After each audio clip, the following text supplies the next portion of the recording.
The rule number one, ladies and gentlemen, in the collection world, curator are the boss, they are dictator, and we have no right as a collector.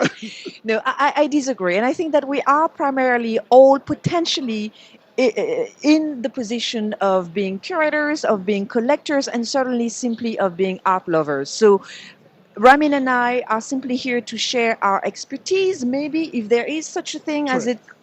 you know, and also to introduce you to those few artists among so many others we could have chosen that we wanted to introduce to you and somehow weave a narrative that also speaks to where we come from and how we come together.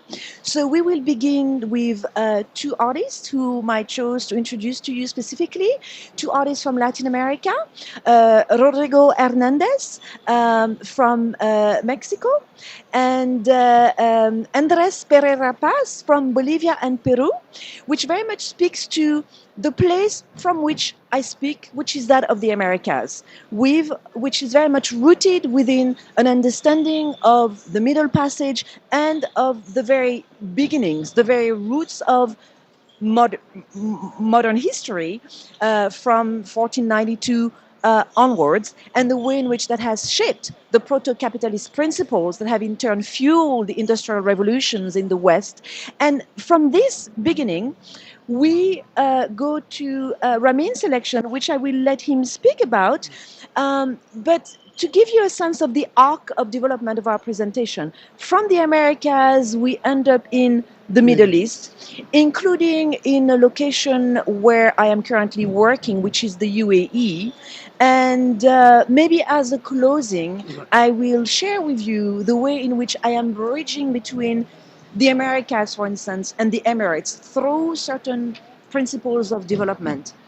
But So to Ramin I would now. suggest that we start to walk.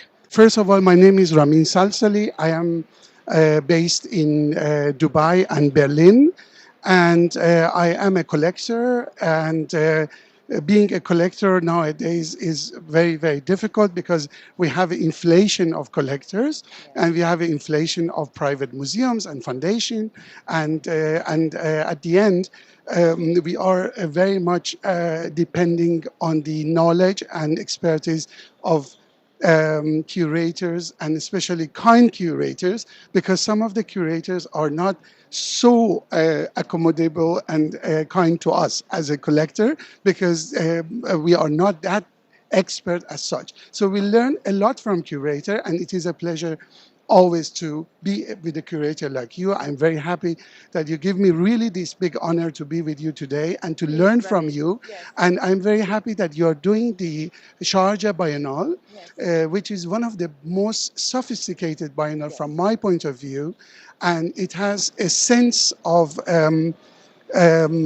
we have to go this way. Yes, it has a sense that for the Middle East, that it is giving an educational aspect to a biennial. So people are coming there really to learn and to see, the different aspects that you kindly mentioned before.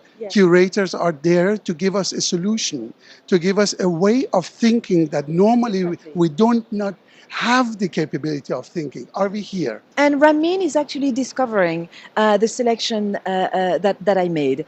So, as I was telling you, it's very important for me, and you will find it in the way in which I approach my curatorship for the next edition of the Sharjah Biennial as one of three curators.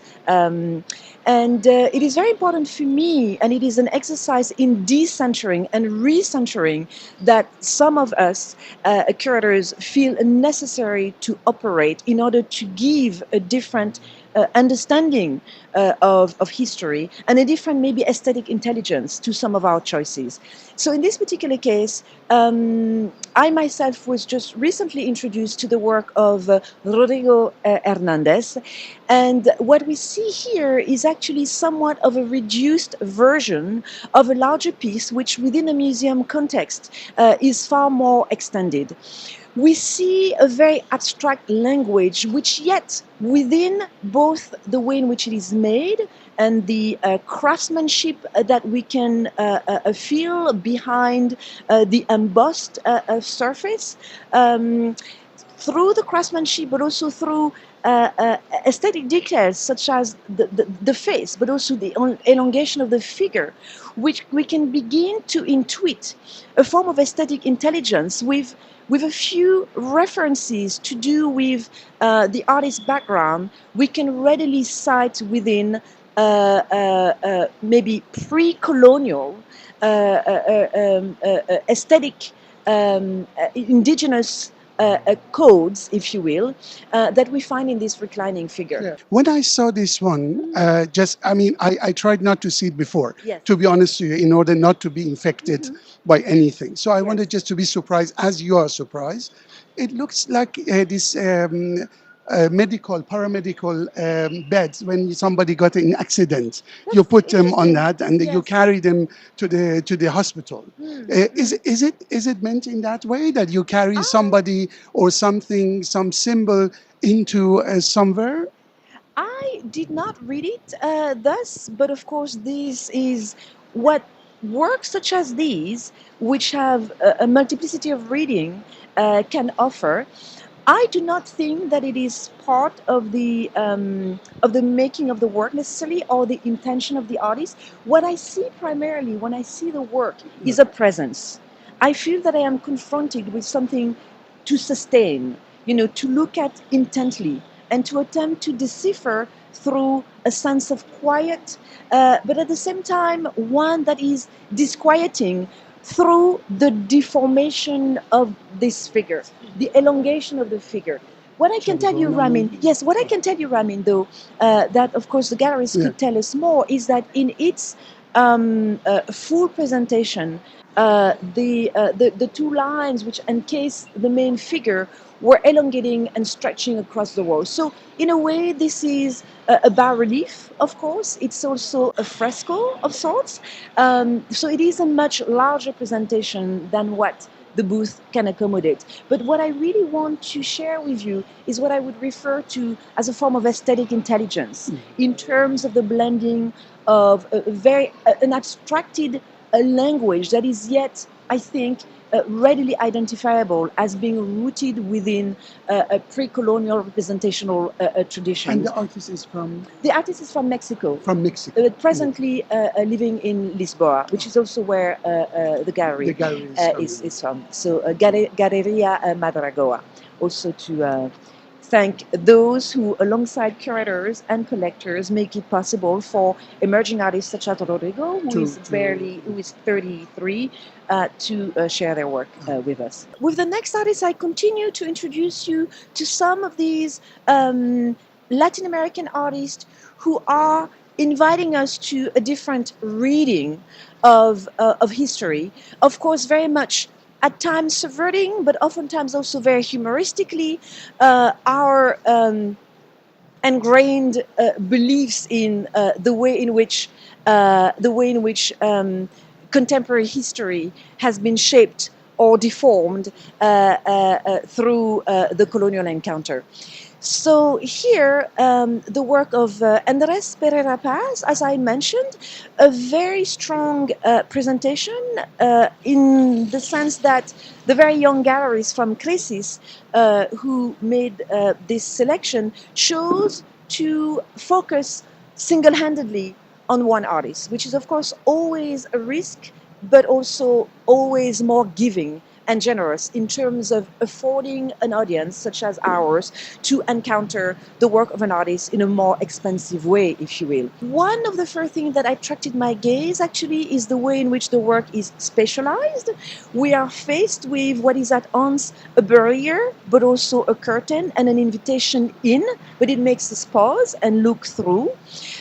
We see various panels made out of velvet onto which are attached three different kinds of elements.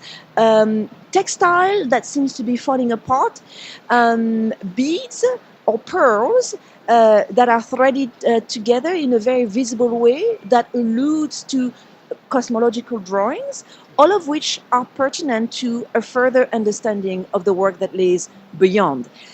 So in terms of, and let's proceed through now, let us cross the threshold. Yes, absolutely. So I invite you in. Of course, we see here a smaller version of the work, but we are really at the center of the artist universe. To the right, we have another map which you can see clearly figure the moon and the sun. And again, very much in keeping with a sense of maybe a different cosmological time, a reading of time that wouldn't be solely predicated upon a colonial encounter, maybe.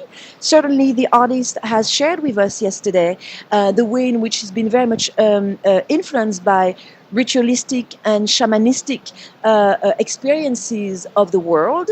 On the right, we see two things. On the one hand, a snake figure.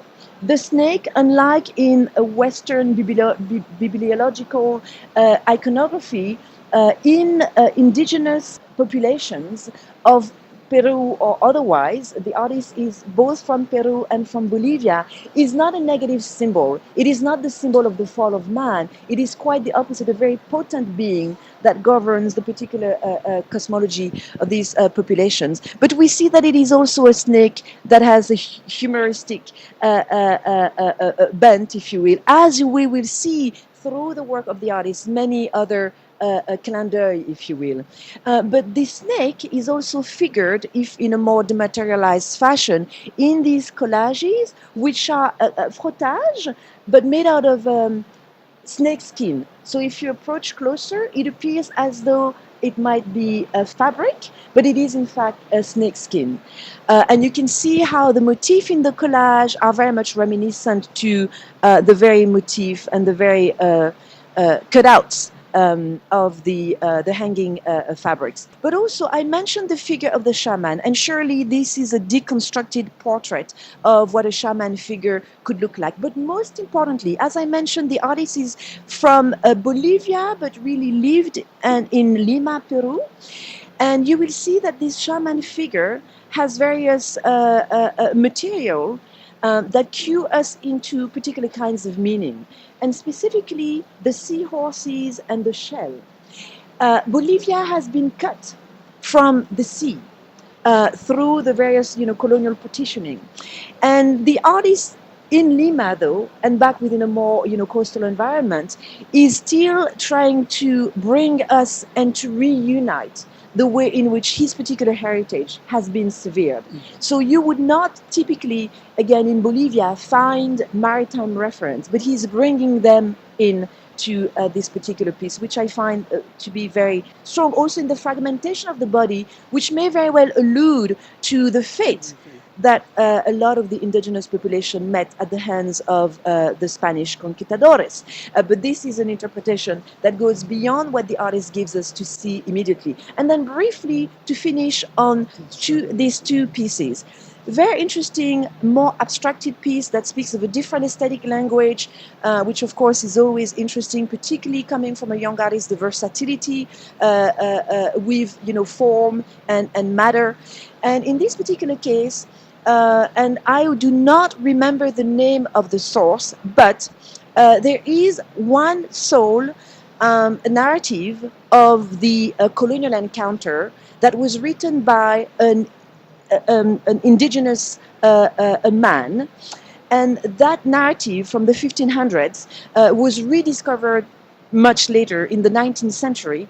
But in that narrative, which also comes with drawings, there is a figure, a pilgrim figure, of which these are two elements. So there again, the history is very much abstracted, and yet the sources speak of a different access to a different kind of an archive, and also pose the basis of a different narrative of history that we all too often tend to see primarily through the lens of the various Western narratives that have come our way, much more so than the indigenous narratives. And then to finish, again, on a very humoristic piece, but no less laden with meanings that come of a different place and point to different paths, is this piece, which is the various elements give us cues. There's feathers tucked into sandals made out of tire.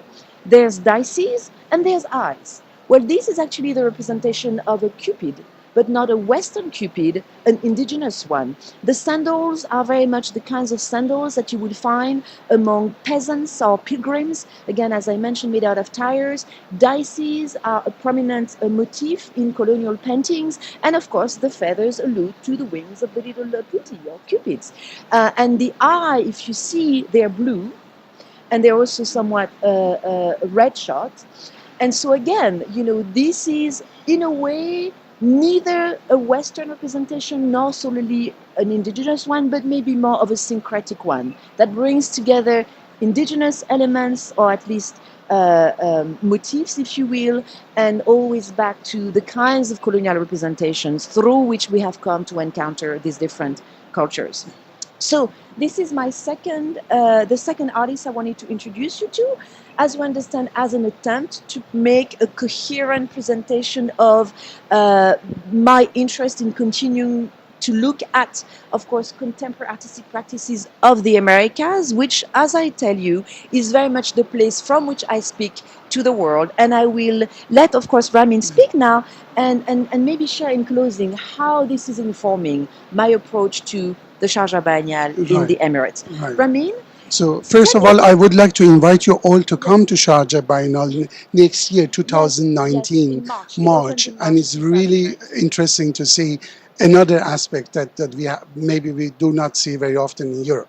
And then having Claire this year as a co-curator, it is a very big chance to see something really different that even we haven't seen in the last 10 years in Biennial of Sharjah. Maybe we move a little bit and we go to see gallery from Iran, avant-garde gallery in Iran. It's very difficult to express yourself in such a countries in a very open manner as in Europe. So, and this gallery has done a very, very pioneer work in order to bring the new artists, emerging artists, into attention of the international audience. And the gallery Dastan was based in Iran, and now it is internationally active.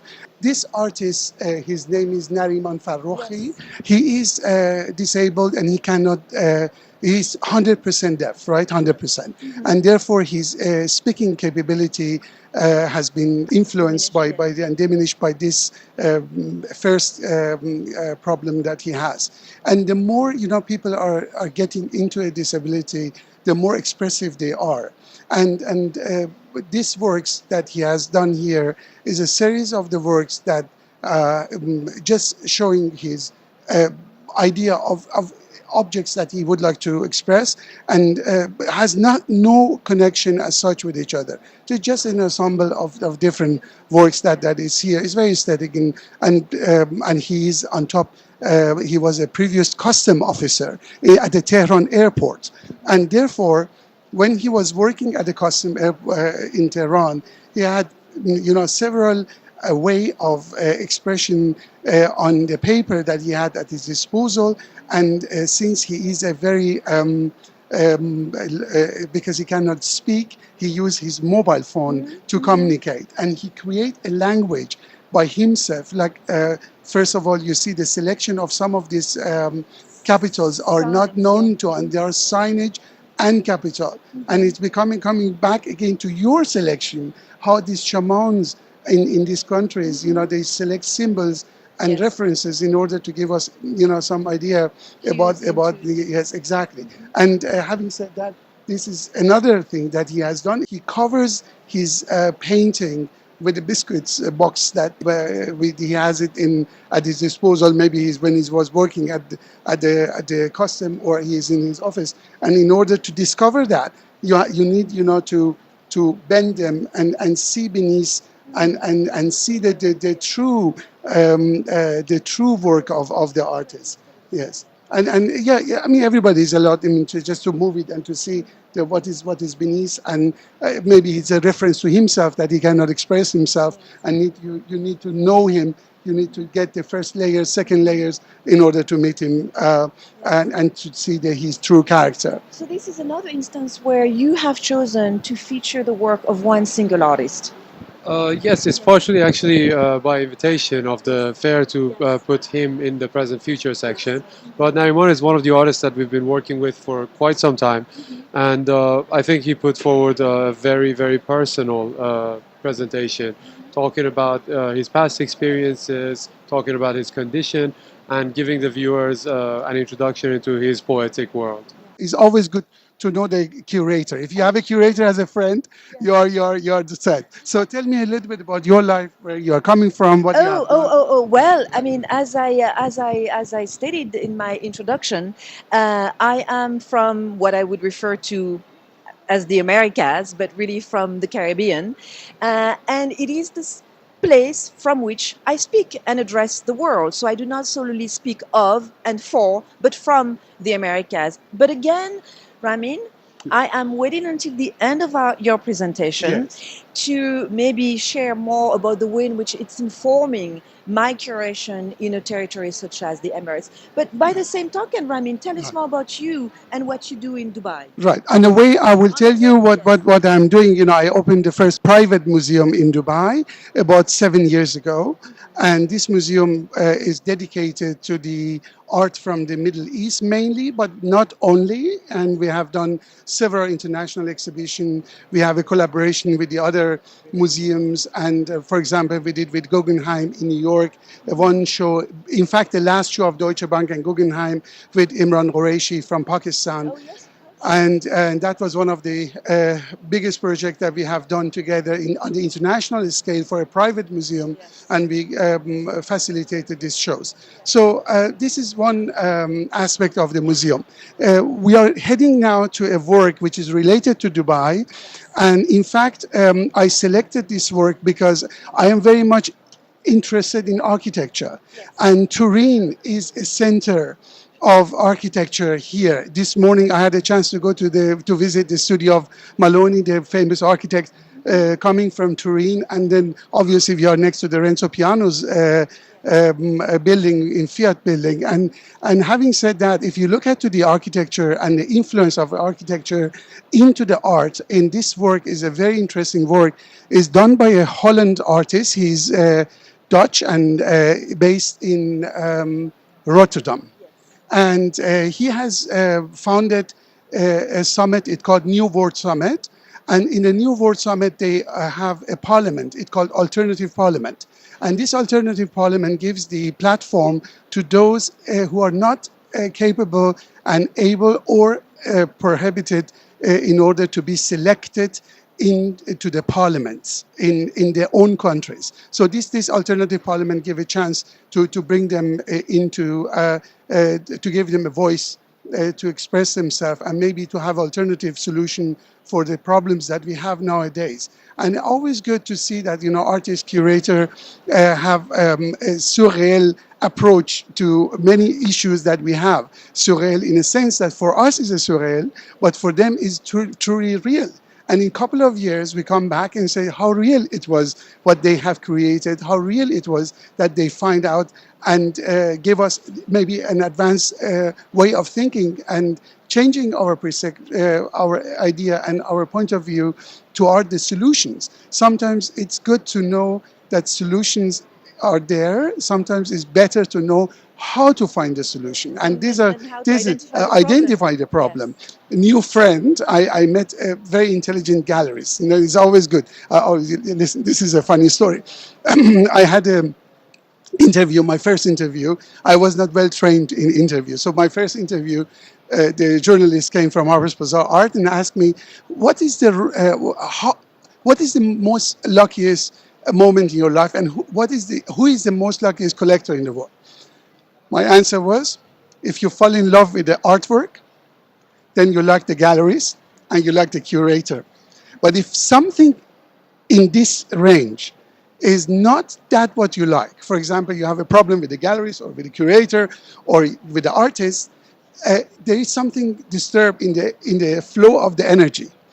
And here I met a very intelligent gallerist, and I'm very happy, obviously, to meet Claire today. But 2 days we have a conversation with each other about this work, and maybe I give it to you that you can tell us about this installation of the artist which has been created in Dubai.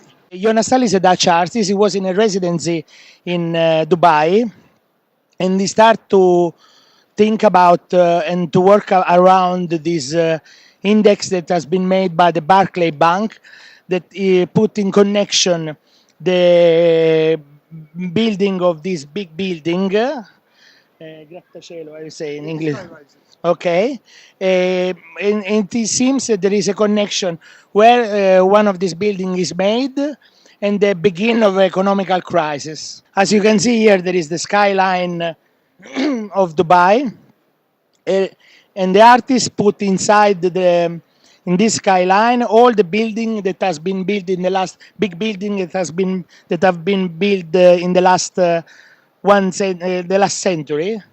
And here you see this is the Dow Jones index, which is the index of the American. Yes, exactly. And there is this idea, no, that every time there is a crisis, there is a sort of economical bubble before, and people try to make a solidification, you know, of the capital. And this is also an alternative way. Cioè it's always a way for an artist to experiment also the border of his practice. Okay, to try to investigate and to try to go in other lane. Just this. Yeah. Thank you very, very much. You know, at the end of any bubble economy, which, I mean, sorry to say that capitalism is not the solution, as we know all, but we are capitalists because we love money, maybe. But capitalism has always a very interesting side. Any moment of the bubble economy, at the end of the curve, we will hear always magnificent news. We are the greatest, we are the biggest, we are the tallest. And they announced it, the tallest building in the world, about 2 months ago, which will be built in Dubai, and it will be taller than this one. And immediately, 1 week after that, or 10 days after that, the World Bank and the president of the Monetary Fund, Ms. Lagrange, announced that we are facing a downside of the economy and we are going down. And you should be very careful in your economical action by taking decisions which might damage the entire economy whatsoever. And it was exactly 2 weeks after that.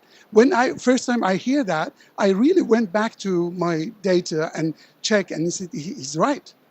Anytime they announce it, it's the end of the bubble economy because the money is there and the people do not know what they have to do with the money, and they build bigger, taller. And the funny thing is, in terms of the architecture justification for these buildings, there is zero justification. This building has zero function, except aesthetic function. And nowadays, they are building this type of the building in order to sell the periphery. It's not that building the center of the architectural justification. It is that what they are building around. You buy those buildings to look at to the monument. And having said that, it's coming back again to your shamanic idea of this colonial time. You know, if you look at to the old Peruvian painting and drawing, and when you go to see the archaeological finding, you always see this huge monumental drawing. Yes. In Egypt or in Peru, you see vessels with the solar energy 5,000 years ago flying to the air, and how these people would have known about that is always going back to one thing: these symbolic, gigantic buildings, like in Egypt or in is it in Peru or in Mexico or where is it? This is yeah, and you see it's always repeating itself, and then after that they fall of these dynasties.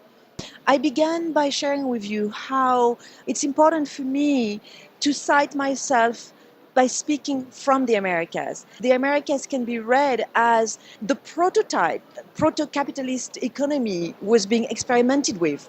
Well, in a way, from the Americas to the Emirates, you are able to retell a global history, looking at certain developmental principles that have to do with resource extraction, but also labor sourcing practices, both of which, centuries apart, play a role in the kind of symbolic value that is being created through the Burj Khalifa, but symbolic value that is resting upon actual, monetary value, which escapes, unfortunately, the preemption of most of those who live in these regions and the areas of influence. So that's my 2 cents in terms of the way in which you can be looking at these later developments in another part of the world from the way in which the Americas have been developed through colonial forces of a different kind at a different time. You know Corbusier very well, obviously. Everybody knows Corbusier. And Corbusier planned a city in Africa. And out of the blue, he designed, without having any order from any person, to build a complete new city in Africa. And this new city in Africa should represent the idea of a modern city. Notwithstanding that he never had a colonial idea to do so, but at the end, it had been considered as a colonial style of exporting of the architecture understanding to Africa, whereas Africa has not at all the demand for having such a modern city as such. And in the center of nowhere, this plan was given by Le Corbusier to go there. And then later on, he realized part of this plan in India, and he was very close to the Indian Prime Minister, and he invited him to come and to do what he could not do in Africa and do it in India. And anytime I see this type of mega high rises and mega architectural symbols, I always think, is it really necessary to have them? And having said that, I find this object, and if all of you come in a certain way close to this object and look at into the different aspects of the space or a place where you look at to that, and you move your camera down, up, you see that the shape of this object is changing, and you have to go back and then move, back, move, and you see the shape is, yes, and it shapes and change. And the beautiful part of this building, if one day it should be built, is this is not welded, it's not glued. This art object is just standing by itself, by its own force, which is very interesting as an art object. But again, if you look at it, you see that the hidden message in this object about the different shape of an object from different perspective and different point of view. This is the second gallery from Iran here.